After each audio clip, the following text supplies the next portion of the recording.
Chega mais, nação, vamos juntos aqui analisar nesse momento. O programa Jogo Aberto falou do Flamengo, hein? Falou do clássico do Mengão. Agora, esquecer esse clássico do Fluminense e virar o canhão para a partida contra o Botafogo. E tem entrevista, sabe de quem? Do José Boto, que falou sobre o projeto do Flamengo para a temporada 2025, que tem Mundial de Clubes, hein? Mundial no meio do ano. E o Flamengo pensando também nas grandes taças aí desse ano de 2025, Libertadores e Campeonato Brasileiro. Vamos juntos analisar, chega dando aquela moral, explode o dedo no like, vamos bater uma meta aí de 2.000 likes para esse vídeo, compartilhe o vídeo no seu grupo de WhatsApp com seu amigo flamenguista, e se você não é inscrito aqui no canal, se inscreva e ative o sino das notificações. Crédito canal, Jogo Aberto, link na descrição, bora para as notícias do Mengão. Campeonato Carioca, Fluminense e Flamengo se enfrentaram, não saíram do zero, o jogo não foi lá muito emocionante, pior para o Fluminense, que tem dificuldades na classificação da competição. Primeiro Fla-Flu da temporada decepcionou os mais de 37 mil torcedores presentes no Maracanã. Quem esperava um jogo com muitas oportunidades para os dois lados se enganou. O jogo foi muito mais brigado do que jogado. Para ter uma dimensão da qualidade da partida, foram apenas 3 finalizações no gol durante os 90 minutos. Não é fácil jogar contra o Fluminense, que não tem nunca o peso do Flamengo de ter que dominar o jogo, de ter que se impor e tudo mais. Então sempre é mais fácil destruir do que construir, né? Então fizeram bem, fizeram uma grande marcação, anularam bastante os nossos meio-campistas. Nos primeiros 45, muita vontade e pouca inspiração.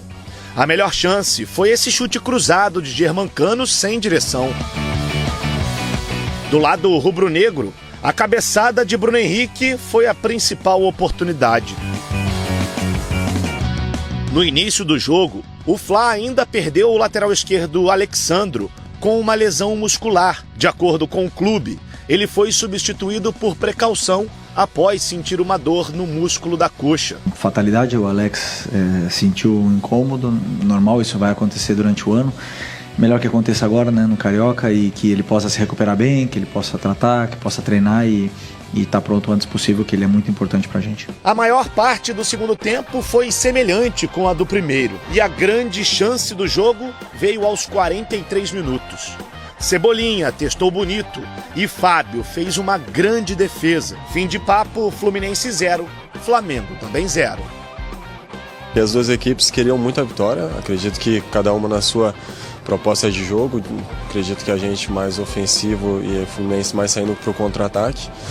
Então cada bola que era disputada era aquela guerra ali, as duas equipes brigando muito para atacar a bola. No fim das contas, o empate foi pior para o Fluminense, que além de ter que vencer os seus últimos 2 jogos da Taça Guanabara, vai precisar torcer por uma combinação de resultados para chegar às semifinais do Campeonato Carioca.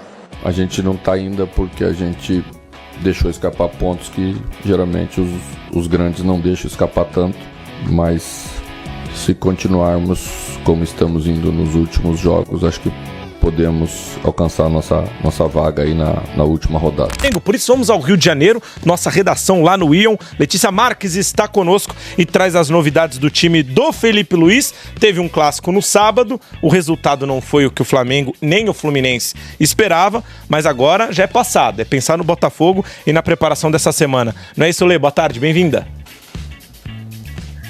Boa tarde, Luiz. Boa tarde a todo mundo que está acompanhando o Sport TV. Bem, como você falou, né? O Flamengo teve um empate com o Fluminense no final de semana, um jogo que foi bem diferente do que estava sendo os últimos jogos do Felipe Luiz, mas agora já vira essa chave, já foca totalmente nos próximos clássicos, porque o Flamengo enfrenta o Botafogo na quarta-feira e enfrenta o Vasco também no final de semana. Então a preparação é toda feita em função desses clássicos nesta semana. E como você falou, nesse empate entre Flamengo e Fluminense, o Flamengo teve também uma notícia ruim, né? O Alexandro deixou o gramado logo no iniciozinho da partida, ele passou por uma ressonância, fez os exames e constataram uma lesão grau 1 na coxa esquerda. Então, com isso, o Alexandro é um desfalque do Flamengo aí. O Flamengo não trata de forma oficial o tempo de recuperação, mas pelo que a gente apurou, pode chegar até 3 semanas de desfalque, então não teremos o Alexandro nesta semana em campo pelo Flamengo, nem contra o Botafogo, nem contra o Vasco. E com isso, naturalmente, você tem o Ayrton Lucas como substituto natural, né? Lembrando que o Vinha, que é o outro lateral esquerdo do Flamengo, ainda está se recuperando das graves lesões que sofreu no ano passado. E para esse clássico contra o Botafogo, o Flamengo já iniciou a preparação, lembrando que o elenco folgou no domingo, se reapresentou na manhã desta segunda-feira no Ninho do Urubu, começou a fazer todo o trabalho pensando no Botafogo e tem mais um treinamento na tarde de terça-feira para encerrar essa preparação para esse clássico, né? Lembrando que o Flamengo venceu o Botafogo e foi campeão da Supercopa. Para esse clássico contra o Botafogo, a expectativa também é que Dela Cruz e Arrascaeta voltem para a lista dos relacionados, eles que não fizeram parte da relação do jogo contra o Fluminense por conta de um controle de carga. Então, a expectativa é que os jogadores retornem contra o Botafogo. Luiz. Qual Flamengo nós teremos no ano de 2025? Bem, a ideia, e não pode ser outra no Flamengo, é um Flamengo que seja dominador, que lute por todas as competições onde entra. O elenco dá-nos essas garantias.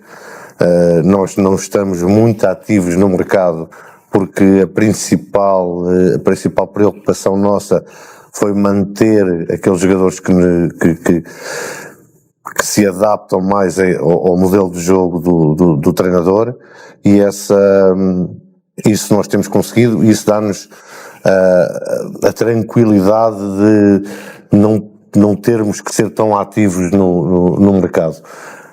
Como vinha dizendo, com este elenco, com a nossa ambição, temos que entrar em tudo para ganhar, sendo que a prioridade é sempre o Campeonato Brasileiro.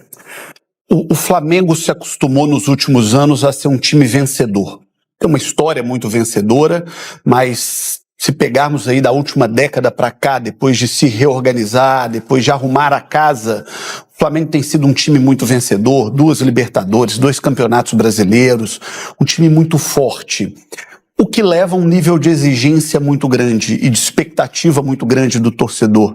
Como é que vocês vão trabalhar para dosar a expectativa do torcedor com a realidade de um futebol muito competitivo, de SAFs que estão investindo muito pesado no futebol, com um futebol brasileiro que tem muitos protagonistas? Como é que vocês pretendem equilibrar esse processo de uma maneira geral?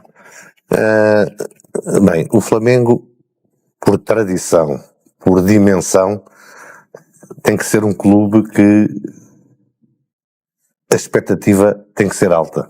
E nós temos que saber lidar com isso e não fugirmos de uma expectativa que é sempre alta.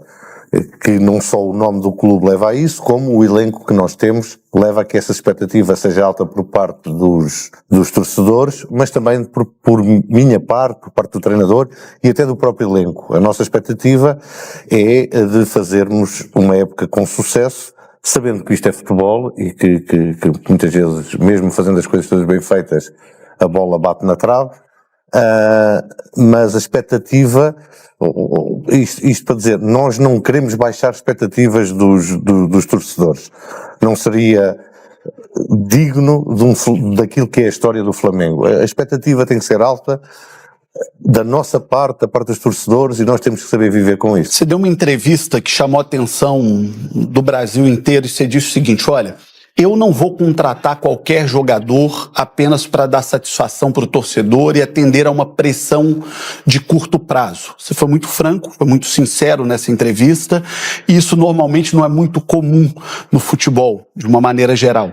A maioria das vezes o dirigente acaba levado pela pressão da torcida, pela necessidade do aplauso, o dirigente acaba topando uma contratação para acalmar o ambiente. Queria que você falasse um pouquinho sobre isso, sobre esse seu posicionamento. A questão normalmente é colocada assim quando os dirigentes não são profissionais. Eu, como profissional do futebol, dependo dos resultados. E os meus resultados vão ser em dezembro e não agora em janeiro. Há sempre esta questão política de se mostrar serviço no início de temporada para manter os fãs contentes. Essa normalmente não é a postura dos profissionais do futebol, é uma postura mais política, mais virada para os presidentes, ou para vice-presidentes. Eu não tenho essa, nunca tive e fui educado a não ter essa postura, porque muitas vezes cometem-se erros enormes ao querer agradar à torcida, a querer agradar à imprensa, a ganhar um espaço de tempo no início, hipotecando muitas vezes não só questões monetárias, mas também a parte desportiva. E eu acho que também já tive essa frase aqui no Brasil, eu quero ser, nós na Europa temos muito o campeão da pré-temporada, da pré-temporada, e depois o campeão real. Eu prefiro sempre ser o campeão real do que o campeão da pré-temporada. O Flamengo tem um técnico muito jovem, é um cara hiper vencedor como jogador, como atleta, jogador de seleção brasileira, de Copa do Mundo, de grandes equipes do futebol europeu, mas como treinador é muito jovem. Queria que você nos dissesse da sua impressão inicial desses primeiros dias de trabalho com o Felipe Luiz e qual a sua avaliação do potencial dele até a longo prazo para o futebol brasileiro. O Felipe tem uma característica que para mim é fundamental para se ser um treinador de alto nível, que todos eles que chegaram a esse alto nível têm. É perceber que tudo aquilo que fez no futebol até agora vale muito pouco para aquilo que vai ser agora o futuro dele. Ou seja, isto quer dizer que o facto de ter sido um jogador de alto nível ajuda, como é óbvio, mas não é decisivo. Há muita coisa que há que ser estudada, que há que ser aperfeiçoada, e a característica principal dele, para mim, aquilo que me chama mais a atenção, é ele ter isso bem presente nele, ser alguém insaciável naquilo que é o conhecimento, de querer ter conhecimento, de querer beber mais coisas. Isso é uma característica que é comum a todos os treinadores de alto nível. Por isso eu digo que, e eu normalmente não me engano em treinadores, ele vai ser um treinador de top mundial, e talvez vá ser o treinador que vai mudar a imagem que a Europa tem do treinador brasileiro. Acho que vai ser ele. Você vai ter que trabalhar com esse fantasma, e não digo isso de maneira pejorativa, do mister aqui no Flamengo. Porque todo técnico que passou pelo Flamengo depois dele nunca foi suficientemente bom.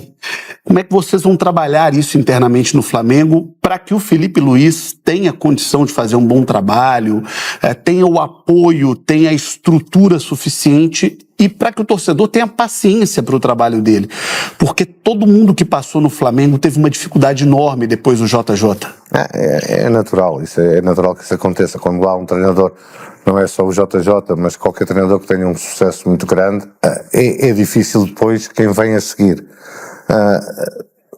Aquilo que me parece a mim é que já passou tempo suficiente para aparecer um novo JJ. Não que o Filipe tenha que ser o novo JJ, mas eu estou disposto a ajudar e muito, e a acabar com a hegemonia dos treinadores portugueses aqui no Brasil através do Filipe. Aí, nação, então, as últimas informações do Flamengo, falando aí sobre a situação do Mengão no Campeonato Carioca, e agora vamos virar o canhão para o Clássico. A gente viu o José Boto aí falando sobre o Felipe Luiz, o Mengão tá com um bom técnico e agora é pensar nos títulos desse ano de 2025. Faz o seguinte, corre nos comentários e coloca aí seu palpite para a partida contra o Botafogo. Quem vence?